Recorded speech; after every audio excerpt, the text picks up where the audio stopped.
Students जो आज का हमारा टॉपिक है इसमें हमने प्रोग्राम्स देखने हैं। इससे प्रीवियस हमने इफ स्टेटमेंट को देखा था। हमने ये देखा था कि इफ स्टेटमेंट किस तरह काम करती है, इसकी वर्किंग क्या है, इसका फ्लो चार्ट क्या है। तो अभी इस टॉपिक के अकॉर्डिंग हमारी बुक पे स्टूडेंट्स 3 प्रोग्राम हैं, जिसमें से हम 2 को यहाँ पे अंडरस्टैंड करेंगे और एक प्रोग्राम 11.2 को हम अपने कंपाइलर के ऊपर परफॉर्म करेंगे और ये देखेंगे कि ये कंपाइलर में किस तरह एग्जीक्यूशन है इसकी। तो नो स्टूडेंट्स, हम स्टार्ट करते हैं। सबसे पहले हम अपना जो प्रीवियस कंसेप्ट है उसको थोड़ा सा देख लेते हैं कि हमने जो कल पढ़ा था, हमने ये पढ़ा था कि हमारे पास कोड में एक कंडीशन होगी और उस कंडीशन की बेस पे डिसीजंस होंगे। अगर ये कंडीशन ट्रू होगी तो हमारे पास कुछ जो इस कंडीशन के अकॉर्डिंग स्टेटमेंट होंगी, जो इसका ब्लॉक होगा वो चलेगा। अगर ये कंडीशन फॉल्स होंगी तो हमारे पास नेक्स्ट स्टेटमेंट चलेंगी, जिसको हमने कुछ इस तरह लाइक किया था कि अगर ये कंडीशन है और ये कंडीशन अगर ट्रू है, कंडीशन ठीक है, ए की वैल्यू जो सी है वो बी से स्मॉलर है, लेस देन है, तो ये वाला ब्लॉक चलता था। अगर ये चीज़ ठीक नहीं है, ये कंडीशन ठीक नहीं है, तो फिर हमारे पास नेक्स्ट स्टेटमेंट्स चलेंगी। तो इसी को हम बेस बनाते हुए अपना प्रोग्राम स्टार्ट करते हैं और हमारे पास फर्स्ट प्रोग्राम है write a program that input a number and that display a message. उसने कहा एक प्रोग्राम लें जिसमें आपने एक इनपुट लेनी है। इनपुट का मतलब ये कि हमने यूजर से वैल्यू लेनी है स्कैन एफ के through, and display a message if number is greater than 100।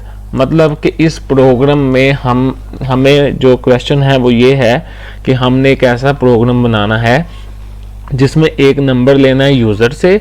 अगर यूजर वो नंबर 100 से बड़ा एंटर करे तो हमने उसको मैसेज देना है कि नंबर जो सा है वो 100 से ग्रेटर है। और अगर यूजर 100 से लेस देन मैसेज 100 से लेस देन जो सा वो ऐड करे नंबर, तो हमने उसको कोई मैसेज नहीं देना। ये प्रोग्राम जस्ट इसके अकॉर्डिंग है।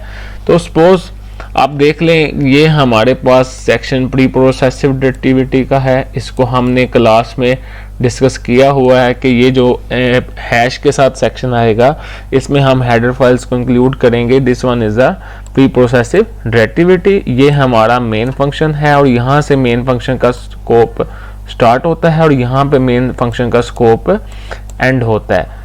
इसका मतलब कि अब ये वाला जो दरमियान में हमारे पास ये सारा पोर्शन है, this one is the C statements. This one is the C statements. अब यहाँ पे देखें कि हमने जितना भी कोड लिखना है वो सी स्टेटमेंट्स के अंदर लिखना है। जब भी स्टूडेंट्स आपको पेपर में प्रोग्राम आए तो आपने सबसे पहले उसका प्री प्रोसेसिव एक्टिविटी वाला सेक्शन लिखना है, उसके बाद आपने मेन फंक्शन लिखना है, फिर उसका स्कोप बनाना है। अब यहाँ पे देखिएगा कि एक चीज़ आपको डिफरेंट थोड़ी सी देखने को मिल रही है, वो ये है कि यहाँ पे इन दोनों ब्रेसेस के अंदर मैंने वाइड नहीं लिखा। हम ये पढ़ते आए हैं कि इन दोनों ब्रेसेस के अंदर जो वाइड आएगा ये हमारे पास पैरामीटर होगा। और हम ये भी तो पढ़ते आए हैं कि अगर हम यहाँ पे वाइड लिखते थे तो उसका मतलब नथिंग है। अगर आप यहाँ पे वाइड लिखें या ना लिखें एक ही बात है। सेम एज इट इज यहाँ पे वाइड आता था, वाइड मेन वाइड, और यहाँ पे हम वाइड लिखते थे वो होता था रिटर्न टाइप। तो वाइड का मतलब नथिंग है। अगर आप यहाँ पे वाइड नहीं लिख रहे तो इसका कोई इशू नहीं है, ये एज इट इज ट्रीट उसी तरह होगा। वाइड मेन वाइड, आप इसको डायरेक्ट मेन और 2 ब्रेसेस करके भी लिख सकते हैं। तो ये तो स्टूडेंट्स हमारे पास जनरल कंसेप्ट थे जो हमने प्रीवियस लेक्चर्स में, प्रीवियस चैप्टर्स में हमने देखे हुए हैं। तो अब हम अपने प्रोग्राम की तरफ आते हैं कि जब भी हमने प्रोग्राम लिखना है इन दोनों डेलीमीटर्स के अंदर लिखना है। अब कहते हैं write a program that input a number. अब हमने एक इनपुट लेनी है यूजर से, तो इसका मतलब कि हमने जब यूजर से वैल्यू लेनी है तो हमें रैम में एक ब्लॉक चाहिए। ठीक है, हमने ना इधर लिखा है एक इंट एन। इंट एन का मतलब ये है कि इंट टाइप का एक ब्लॉक बना दो रैम के अंदर। इंट टाइप का एक ब्लॉक बना दो रैम के अंदर। इंट टाइप का मतलब यह है कि इसमें जो डाटा स्टोर होगा वो बगैर पॉइंट के वैल्यू स्टोर होगी, और इंटीजर जोन सी है ये एक डाटा टाइप है। इसका मतलब यह है कि मेमोरी के अंदर जो हम डाटा स्टोर करेंगे वो 2 बाइट का होगा। अब हमने इंट एन लिखा, इसका मतलब यह है कि रैम में एक ब्लॉक बनेगा, इंटीजर टाइप का होगा और वो अपने अंदर 2 बाइट का डाटा स्टोर करेगा। इंटीजर का मतलब ये है कि ऐसी वैल्यू स्टोर होगी जिसमें पॉइंट नहीं है, और डेफिनेटली इस ब्लॉक का कोई ना कोई एड्रेस भी होगा। इस ब्लॉक का कोई ना कोई एड्रेस भी है और ये 2 बाइट का है, इंटीजर टाइप का है। हम दोबारा इस चीज़ को डिस्कस करते हैं। उसने कहा write a program that input a number, कि आप एक प्रोग्राम बनाएं। प्रोग्राम बनाने के लिए मैंने यहाँ पे प्री प्रोसेस्ड एक्टिविटीज लिख दी हैं, मेन फंक्शन लिख दिया है और ओपन और क्लोज डेलिमिटर्स लगा ली हैं। अब इनके अंदर मैं सी स्टेटमेंट लिख रहा हूँ कि मैंने अपना लॉजिक बनाना है, उसने जो काम का है वो करना है।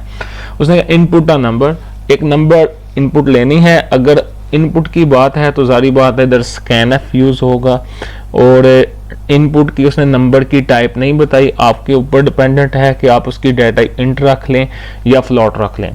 तो मैंने यहाँ पे int n लिखा है। इसका मतलब ये है कि एक ब्लॉक बन गया, उसका नाम n है, उसका कोई ना कोई एड्रेस भी है और वो 2 बाइट का है, इंटीजर टाइप का है। इसमें ऐसा डाटा स्टोर होगा जिसमें पॉइंट नहीं है। उसके बाद ना हमारे पास आ गई है line printf enter any number। अब ये लाइन चली तो रैम के अंदर ब्लॉक बन गया, ये वाली लाइन चलेगी तो रैम के अंदर ब्लॉक बन जाएगा।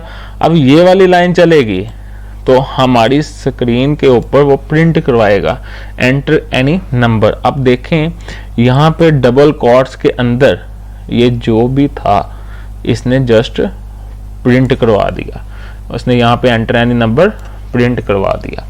उसके बाद हमारे पास आएगा स्कैनएफ और फॉर्मेट स्पेसिफायर है, %d है और कोमा है और एड्रेस ऑपरेटर है और साथ n है।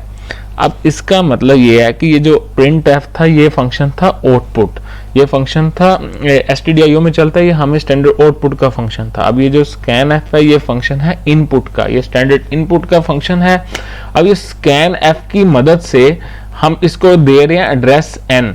एड्रेस n का मतलब ये है कि ये वाली जो वैल्यू है, मतलब कि n का जो एड्रेस है वो हम इस फंक्शन के अंदर यहाँ पे पास कर रहे हैं।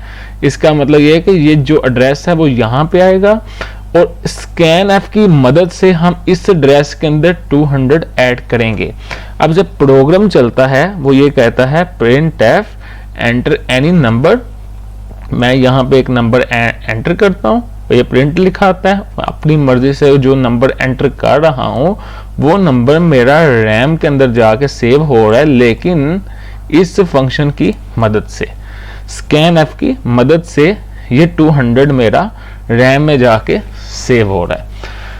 तो अभी तक हमने इतना कोड देखा है। इस कोड के अंदर हमें ये बताया जा रहा है कि सबसे पहले int n है, n टाइप का एक ब्लॉक बना दो, इंटीजर टाइप का ब्लॉक बना दो जो 2 बाइट्स का होगा और इसका कोई ना कोई एड्रेस भी होगा, और एट द एंड हमें printf enter any नंबर है और ये हम जस्ट स्क्रीन पे प्रिंट करवा रहे हैं, यहाँ पे enter any नंबर प्रिंट होगा। उसके बाद स्कैनएफ है, स्कैनएफ की मदद से हम 200 ऐड करेंगे, कहाँ पे, जहाँ जिस चीज़ का हमने एड्रेस दिया है और हमने n का एड्रेस दिया था, यहाँ पे इस ब्लॉक में 200 ऐड हो गया। अब इन तीनों लाइंस के मुताबिक जब ये तीनों लाइन चलेंगी, यहाँ पे आएगा एंटर एनी नंबर और अब मैं अपनी मर्जी से कोई भी नंबर एंटर करूंगा। अगर मैंने 200 एंटर किया है तो अब n की वैल्यू जो है वो मेरे पास 200 है। सपोज अब आगे आते हैं इफ n ग्रेटर देन 100, तो n में मैंने आपको बताया है कि हमारे पास 200 है और अब ये कंडीशन ट्रू है, अभी कंडीशन फॉल्स नहीं है। वो कह रहा है n अगर n आपका 100 से बड़ा है तो ये कंडीशन ट्रू है। तो आजारी बात, अगर ये कंडीशन ट्रू है तो ये वाली लाइन चलेगी, क्योंकि इस इफ का जो ताल्लुक है वो इसी लाइन से है, इस इफ का जो ताल्लुक है वो इस लाइन से है, ये इफ का पोर्शन है, बाकी लाइंस वाला इफ का पोर्शन नहीं है, ये इफ का पोर्शन है। इस लाइन का इफ के साथ कोई ताल्लुक नहीं है। अगर इस लाइन का ताल्लुक तब होता जब हम इफ का स्कोप बनाते। अब मैंने इफ का स्कोप नहीं बनाया, मैंने इसको सिंगल लाइन के लिए यूज किया है। तो यहाँ पे इफ n ग्रेटर देन 100 है और ये कंडीशन ट्रू है, तो यहाँ पे हमारे पास स्क्रीन पे लिखा आ जाएगा n इज ग्रेटर देन 100। ये वाली लाइन हमारे पास यहाँ पे लिखी आ जाएगी। प्रिंट से मैंने प्रिंट करवाया और इस प्रिंट का ताल्लुक इस इफ से है और ये इफ एग्जीक्यूट हो रहा है। अगर ये कंडीशन फॉल्स होती तो ये नंबर इज ग्रेटर देन 100 यहाँ पे ना लिखा था। अब ये इफ हमारा एग्जीक्यूट हो गया। अब इसके बाद जो हमारे पास नेक्स्ट स्टेटमेंट है, इस स्टेटमेंट का इफ के साथ कोई ताल्लुक नहीं है। ये statement direct as it is execute हुई और इसने प्रिंट करवाया है। तो स्टूडेंट्स यहाँ पे उसके बाद ये गेट कैरेक्टर है, हम टर्बो सी के अंदर यूज करते हैं अपनी आउटपुट को प्रिंट करवाने के लिए, और यहाँ पे ये हमारा फंक्शन क्लोज हो जाएगा। अब इस फंक्शन में, इस प्रोग्राम में हमने ये सीखा है कि जैसे ही हमने कोई सी नंबर की इनपुट लेनी है, इनपुट की बात आएगी तो हमने उसको स्कैनफ यूज करना है। उसके बाद एक मैसेज प्रिंट करवाना है अगर नंबर इज ग्रेटर देन 100 है, और इसके लिए हमने यहाँ पे इफ की कंडीशन यूज की है। अब ये कंडीशन जो उनसे ट्रू होती है तो वो मैसेज प्रिंट करवाता है, अगर ये कंडीशन फॉल्स है तो वो मैसेज प्रिंट नहीं करवाएगा। अब सपोज अगर मैं यहाँ पे इसको इनपुट ही एन किसने का एंटर एनी नंबर, और मैं यहाँ पे एंटर ही इसको 4 करता, तो अब जारी बात है ये 4 जोन सा है वो ही यहीं पे जाके भी सेव होता बैकएंड पे, और 4 जोन सा वो यहाँ इस एन में भी 4 आता। अब जब इस एन में 4 आएगा तो ये कंडीशन क्या होगी, फॉल्स हो जाएगी। अब ये वाली लाइन हमारे पास नहीं आएगी, अब प्रोग्राम का सिर्फ आंसर ओके लिखा आएगा क्योंकि इसका ताल्लुक तो एक से है ही नहीं है। तो ओके स्टूडेंट्स, आई होप कि आपको ये अंडरस्टैंड हो गया होगा। अगर आपको इसमें कोई कन्फ्यूजन हुई तो आप मुझे गूगल क्लासरूम पे बता दीजिएगा। हम अब प्रोग्राम नंबर 11.3 पे चलते हैं। इस प्रोग्राम में वो क्या कह रहा है, write a program that input 2 numbers and find the second number is square of first number using simple if statement। उसने ये कहा है कि पहले उसने कहा था एक नंबर आप इनपुट लें, अब उसने कहा 2 नंबर आप इनपुट लें। तो जारी बात है मैं जब यहाँ पे लिखूंगा इंट, अब नंबर की उसने टाइप नहीं बताई तो इसने इंट टाइप के ले लिए हैं, अगर टाइप बताई होती तो हम फ्लॉट टाइप के लेते।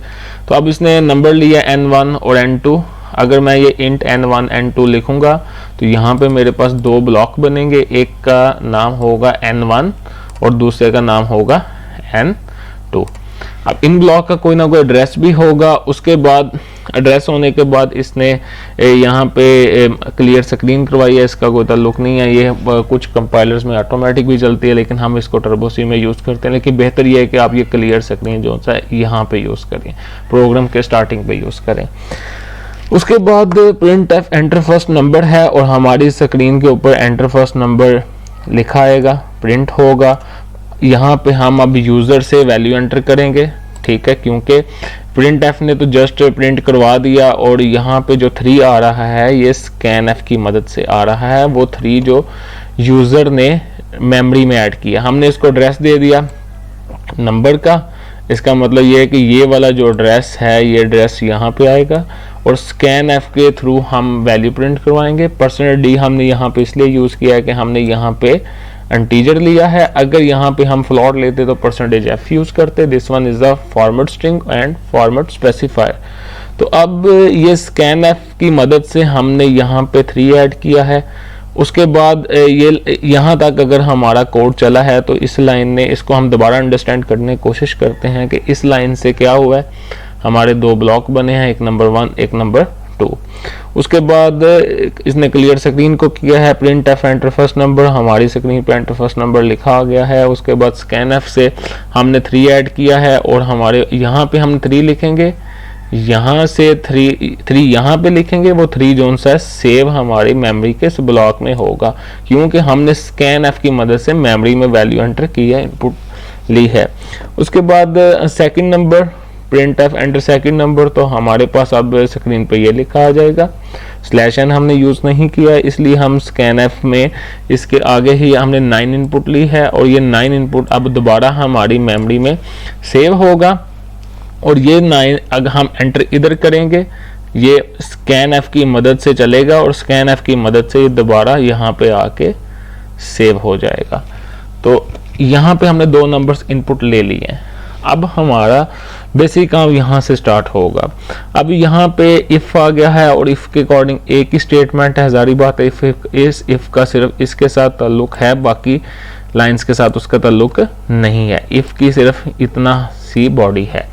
अब नंबर 1 में हमने 3 ऐड किया है तो यहाँ पे 3 आएगा, ठीक है, और यहाँ पे भी 3 आएगा।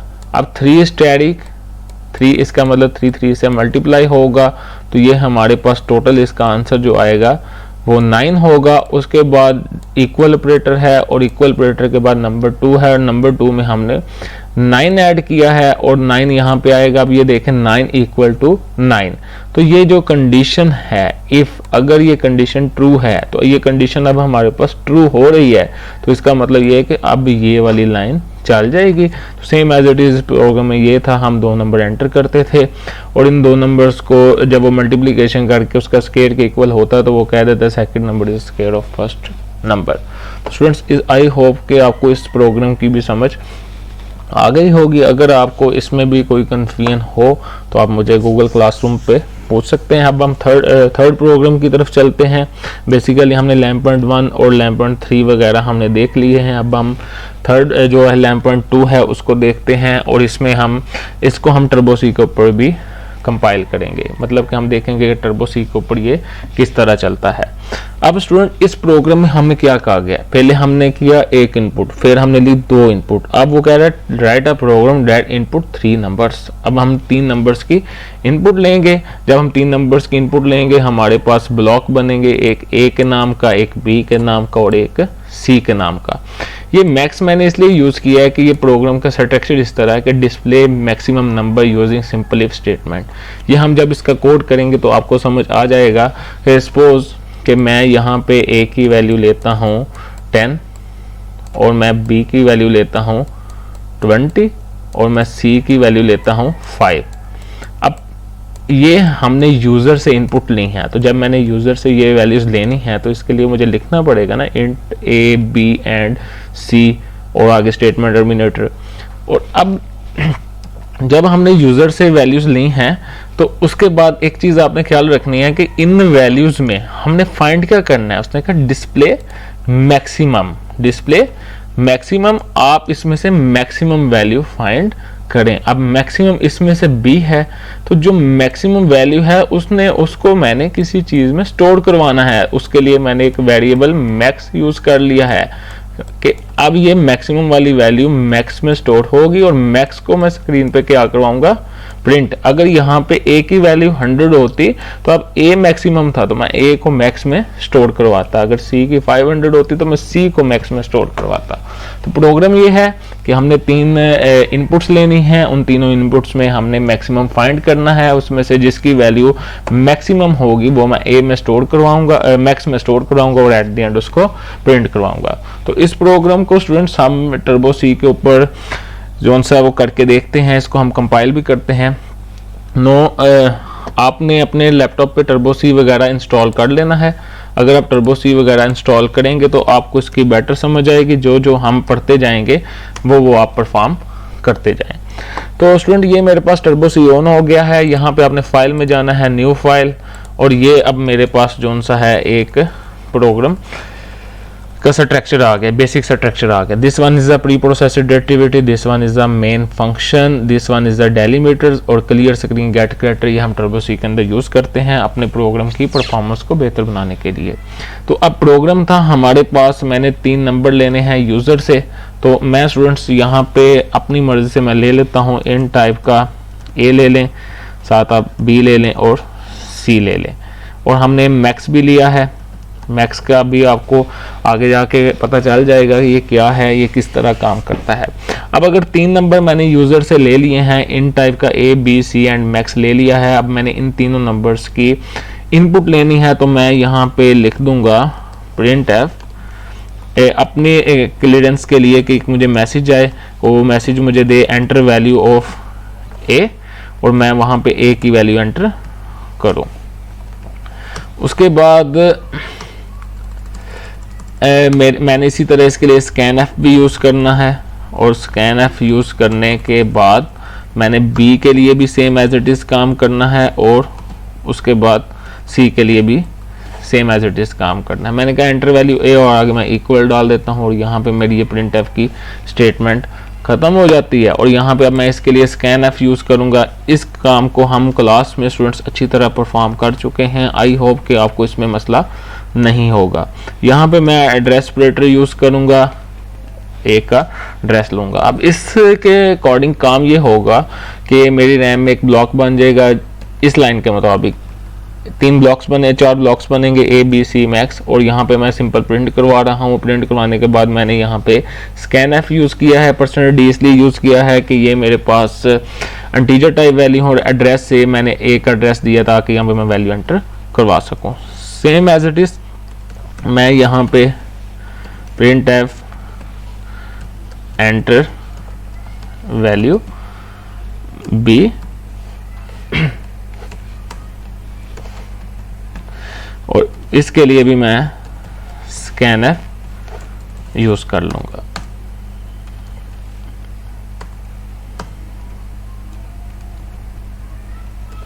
अब इसमें ये होगा कि मैंने 3 इनपुट्स लेनी है और उन इनपुट्स के अंदर मैंने वैल्यूज एंटर करनी है और मैंने उनको उसमें से मैक्सिमम फाइंड करना है। अब ये देखिएगा, मैं अगर इस प्रोग्राम को रन करूंगा आपको थोड़ा अंडरस्टैंड होगा कि हमारे प्रोग्राम का फ्लो किस तरह चल रहा है। जैसे ये देखिएगा, मैंने इस का एंटर वैल्यू ए रन किया तो कहता है एंटर वैल्यू ए।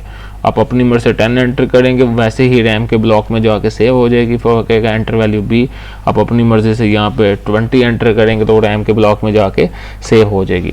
हमने 3 वैल्यूज ली थी, तो अभी तक हमने सिर्फ 2 वैल्यू ली हैं। अभी हम इसके लिए 3rd वैल्यू भी ले लेते हैं। उसके लिए हमने फिर दोबारा यहाँ पे printf लिखना है और फिर दोबारा इसको स्कैन करवाना है।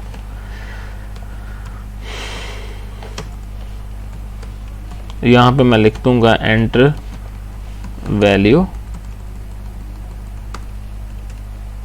सी और यहाँ पे मैंने इक्वल लगा दिया। अब उसके बाद मैंने इसको स्कैन एफ करवाना है, तो सिंपल स्कैन एफ और यहाँ पे मैं फॉर्मेट स्ट्रिंग में %d फिर दोबारा यूज़ करूँगा क्योंकि मेरे पास इंटीजर टाइप की हैं और एड्रेस ऑपरेटर एंड सी। अब मैंने ये 3 वैल्यूज़ ले ली हैं। अब ये देखिएगा कि अब मैं इस प्रोग्राम को अगर रन करता हूँ तो पहले मैं इसको Alt F9 से कंपाइल किया, इसने मुझे 1 एरर कहा है और ये एरर मेरा स्टेटमेंट मिसिंग का है। वो एरर ये है कि मैंने printf के आगे स्टेटमेंट टर्मिनेटर नहीं लगाया। तो अब मैं इसको कंपाइल किया, नो एरर, और रन किया। उसने कहा एंटर वैल्यू ए, मैंने 20 एंटर किया। उसने कहा बी, मैंने 25 एंटर किया। उसने कहा सी, मैंने 45 एंटर किया। लेकिन अभी तक वो मुझे इसमें से मैक्सिमम वैल्यू नहीं बता रहा। मैंने प्रोग्राम इस तरह का डिज़ाइन करना है कि वो मुझे यहाँ से मैक्सिमम वैल्यू फाइंड करे। अच्छा, हम ना सपोज कर लेते हैं रैंडमली, मैं कहता हूँ यहाँ पे हमारे पास जो हमने मैक्स लिया है वो है इक्वल टू ए। हमने लॉजिक बनाना है ना, हम अगर लॉजिक बनाएंगे तो हम कोड लिख सकते हैं, अदरवाइज नहीं। मैंने सपोज कर लिया मैक्स इक्वल टू ए है और उसके बाद मैंने कह दिया है, इसको मैंने प्रिंट करवा दिया, प्रिंट एफ। इधर मैं कहता हूं मैक्सिमम वैल्यू इक्वल टू, मैं यहां पे /n यूज कर लेता हूं और यहां पे मैं अब फॉर्मेट स्पेसिफाई यूज करूंगा क्योंकि मैंने अगर वैल्यू प्रिंट करवानी है तो वो रैम में से आएगी और वो वैल्यू है मैक्स में। अब इतना मेरे कोड समझें, फिर हम इसका आगे इफ लगा के लॉजिक बनाते हैं। अब अगर ये कोड एग्जीक्यूट होता है, ये कोड चलता है, यहाँ पे मैं कह रहा हूँ ए की वैल्यू, बी की वैल्यू, सी की वैल्यू, अगर तो ए की वैल्यू वो मैक्सिमम देता है तो वो आंसर ठीक देगा, अदरवाइज नहीं। अब देखिएगा, मैं इसको अगर रन करता हूँ कंट्रोल F9, उसने कहा एंटर वैल्यू ए, मैंने कह दिया 100। उसने कहा एंटर वैल्यू बी, मैंने कह दिया 50। उसने कहा एंटर वैल्यू सी, मैंने कह दिया 25। वो कहता है maximum value is equal to 100। अब उसने मुझे वैल्यू तो सही बताई लेकिन उसने जस्ट ए के हिसाब से बताई है। मैंने खुद जानबूझ के ए की वैल्यू 100 दी है और ए की वैल्यू 100 ही यहाँ पे ट्रांसफर हो रही है मैक्स में। अगर इसी तरह हम प्रोग्राम दोबारा चलाते हैं और दोबारा चला के हम ए की वैल्यू अगर सबसे लोएस्ट रखते हैं, जैसे मैं कहता हूँ ए की वैल्यू है 25, बी की वैल्यू है 50 और सी की वैल्यू है 100, तो अब वो फिर हमें कह रहे हैं maximum value is equal to 25। इसका मतलब ये है कि वो ए की वैल्यू को ही दे रहा है। हमने एक वैल्यू के लिए तो कर लिया कि अगर यूज़र जो है वो मैक्सिमम में सबसे बड़ी वैल्यू एंटर करेगा ए की, तो वो तो हमारा प्रोग्राम ठीक चलेगा। अब हमने बी और सी के लिए बनाना है, तो हम यहाँ पे इफ़ यूज़ करेंगे और इफ़ यूज़ करेंगे और यहाँ पे हम कहेंगे अगर हमारी मैक्स की वैल्यू मैक्स लेस देन है बी से, मतलब कि मैक्स में डेफिनेटली ए की वैल्यू आएगी ना, तो ए लेस देन है बी से, तो हमने इधर लिख दिया मैक्स लेस देन है बी के, अगर तो यहाँ पे तुम max is equal to B कर दो। हमने यहाँ पे नया लॉजिक बना लिया और इसको हमने फिर सी के लिए बनाना है। हमने कहना if max equal to max less than है बी के, मतलब आप इधर सी यूज कर लें, मैक्स लेस देन है सी के, तो आप मैक्स में कर दो इक्वल टू सी। अब देखिएगा, पहले इसको समझ लें फिर इसको अंडरस्टैंड करते हैं। यहाँ पे मैंने कहा इसको आपने 3 वैल्यूज एंटर करनी है ए बी सी, और इधर मैंने स्कैन एफ से तीनों वैल्यूज ले ली हैं। अब स्कैन एफ से मैं इनपुट के तौर पर अपनी वैल्यूज एंटर करूंगा। अब सपोज करें यहाँ पे मैं वैल्यू एंटर करता हूँ ए की 10, बी की 20, सी की 30। तो ए में 10 है, 10 मैक्स में ट्रांसफर होगा और वो 10 less than equal to B comparison होगा। और अगर वो कंडीशन ट्रू होगी तो ये मैक्स की वैल्यू इसमें ट्रांसफर होगी, अगर कंडीशन फॉल्स होगी तो वो ट्रांसफर नहीं होगी। अब देखें, सपोज मैंने यहाँ पे मैक्स इज इक्वल टू ए किया है, सपोज कर लें ए की वैल्यू 10 है, बी की 20 है। अब मैक्स लेस देन बी है, तो ए के में 10 था तो 10 मैक्स में आ गया। अब मैक्स कंपेयर हो रहा है बी से, मैक्स की वैल्यू में ए की वैल्यू ट्रांसफर हुई तो 10 less than B, 10 less than B. अगर इस लाइन का मतलब ये है कि बी जोन सा है वो मैक्स से ग्रेटर है, तो बी यहाँ पे 20 है, मैक्स इज 10 है। उसकी रीजन ये है कि मैंने ए की वैल्यू ट्रांसफर की है यहाँ पे मैक्स में, मतलब ए जोन सा वो 10 था और 10 मैंने यहाँ पे ट्रांसफर किया, और 10 greater than B, max less than B और बी ग्रेटर देन मैक्स। इसका मतलब ये है कि मेरे पास ये कंपैरिजन बन रहा है। यहाँ पे आएगा 10, सपोज मैं आपको यहाँ पे लिख के समझाता हूँ। मैक्स में मेरे पास आएगा 10, उसकी रीज़न ये है कि मैंने जो ए में वैल्यू ऐड की थी वो थी 10 और बी में आएगा 20। अब सपोज कर लें इसके ऊपर कि ए की वैल्यू 10 है और बी की वैल्यू है 20, तो ज़ाहिर बात है ए की वैल्यू 10 है, यहाँ पे अगर ए की वैल्यू 10 है तो मैक्स की वैल्यू भी 10 हो जाएगी, तो यहाँ पे 10 आ जाएगा। और बी की वैल्यू यूजर ने 20 एंटर की है, तो अब ये कंडीशन फॉल्स होगी, अब ये कंडीशन जो सी है वो ट्रू होगी, सॉरी। अगर ये कंडीशन ट्रू होगी तो max is equal to B, अब मैक्स की वैल्यू वो बी के साथ रिप्लेस कर देगा, ए के साथ अब वो रिप्लेस जो उसने की थी वो काम खत्म हो जाएगा। सपोज इसी तरह अगर सी की वैल्यू है 30, यहाँ पे अगर मैं इसको दोबारा देखूं, यहाँ पे मैक्सिमम वैल्यू मैं लिख दूं 20 और यहाँ पे लिख दूं 30। अब यूज़र ने सपोज कर लें इस लाइन के बाद, ये मैं वैसे आपको जस्ट लिख के समझा रहा हूँ कि यूज़र ने यहाँ पे ए की वैल्यू एंटर की है 10, बी की वैल्यू एंटर की है 20 और सी की वैल्यू एंटर की है 30। तो इस लाइन के बाद ए की वैल्यू 10 है, बी की 20 है, सी की 30 है, ये मैंने इधर लिखी है, लेकिन ये यूज़र खुद एंटर करेगा। अब ये जो ए है, ए ट्रांसफर हो रहा है मैक्स में और ये दरमियान में असाइनमेंट ऑपरेटर है, और असाइनमेंट ऑपरेटर का मतलब ये है कि 10 जोन सा वो मैक्स में ट्रांसफर होगा। अब मैक्स की वैल्यू भी 10 हो गई है। अब इधर कंडीशन है if max greater less than B. अब मैक्स में क्या है 10 है और बी में क्या है 20 है, और ये कंडीशन जोन से ट्रू हो रहा है। अगर ये कंडीशन ट्रू है तो वो क्या कह रहा है max is equal to B. अब मैक्स की वैल्यू रिप्लेस होगी बी के साथ। अब मैक्स में पहले 10 था तो अब 20 हो जाएगा। सपोज अगर हम इसी को थोड़ा आगे लेके चलेंगे तो अगर सी की वैल्यू 30 है और बी में मैक्स में 20 आ गया, तो अगर ये कंडीशन ट्रू है तो मैक्स में सी चला जाएगा, at the end C print होगा। तो आपको इसका कंसेप्ट थोड़ा समझ आ गया होगा कि किस तरह हमने इसमें 3 वेरिएबल्स लेके इसमें हमने मैक्स क्यों यूज़ किया है, कि मैक्स में हम इफ़ के थ्रू मैक्सिमम वैल्यू स्टोर करवा रहे हैं। अब देखिएगा इस कोड को अगर मैं रन करूँगा तो ये रन होने के बाद मैं इसको कोई भी वैल्यूज़ दे देता हूँ। सपोज मैं इसको पहले कंपाइल करता हूँ, नो एरर, और फिर मैं इसको रन करता हूँ। तो इसको मैं कोई भी वैल्यू दे देता हूँ रैंडमली। मैं कहता हूँ इसकी है 200, बी की है 250, सी की है 12। तो अब ये देखें मुझे कह रहा है maximum value is equal to 250। तो ये अब मुझे मैक्सिमम एक्यूरेट फाइंड करके दे रहा है। इसी तरह इसको अगर मैं दोबारा कंपाइल करके दोबारा इसको रन करता हूँ, मैं कहता हूँ ए की वैल्यू है 300 और बी की वैल्यू है 200, सी की वैल्यू है 450। अब ये वैल्यूज रैम में स्टोर होंगी और ये एट द एंड कंडीशन चली, अब फिर उसने मुझे मैक्सिमम वैल्यू फाइंड करके दे दिया है। स्टूडेंट्स आई होप कि आपको इसकी समझ आ गई होगी। आपने अब इसका अच्छी तरह इसको ड्राई रन करना है, इसका प्रैक्टिकल करना है, इसको समझना है। हमने 3 प्रोग्राम्स किए हैं, तीनों को आपने अच्छी तरह समझना है। अगर आपको किसी प्रोग्राम में कोई कन्फ्यूजन हो तो आपने मुझे स्टूडेंट्स बता देना है, और जो भी इसमें एरर होगा हम रिजॉल्व कर लेंगे। ओके स्टूडेंट्स, अल्लाह हाफिज़।